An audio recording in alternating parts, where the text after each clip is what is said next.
Okay, so this is a huge one that has just been littered across my For You page. All these different videos about people talking about the angry third-class passengers that, were drowned on the Titanic. Well, this one here, I wanted to definitely come on and kind of share some information there. If you're ultra religious or anything like that, keep scrolling. You're not going to agree with me, and it's okay.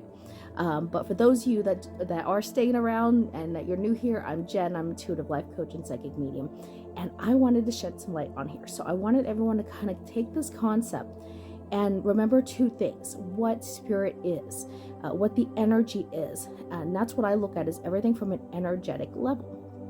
When we cross over, when we die, no matter how tragic and horrible it is, we go back to our origination, our home, or back to source, back to the universe, whatever word you want to put on it. We're there with our loved ones, our guides, and it's filled with unconditional love.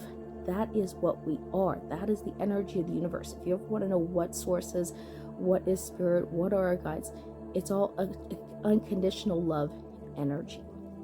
And so now there is parts of us can't break off from our incarnation when we go through tragic events, things that have really heightened darker emotions such as anger, fear, sadness, that sort of thing. And it can actually break off.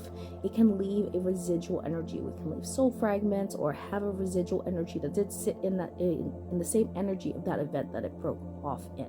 So that's when you see a lot of the hauntings, where doors are slammed. You'll see apparitions walk by. It's typically something that's residual. Now, of course, I could go into a lot more details on that, but I wanted to separate the two. The other part is when we cross over, we go into a place of pure love. We don't hang on to those resentments. All of that is the ego. It's the human mind. And when we leave our bodies, it's not there anymore.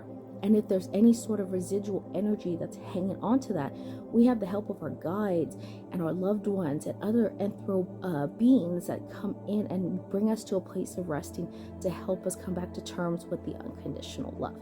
So that in itself, it's not possible.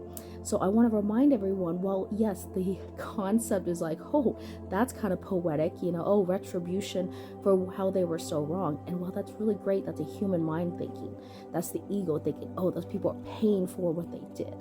And so step away from that. And so take that with a grain of salt and remember that what is going on right now is tragic. What happened with the Titanic, it was tragic.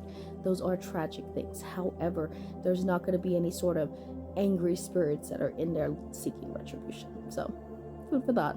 Much love, everyone.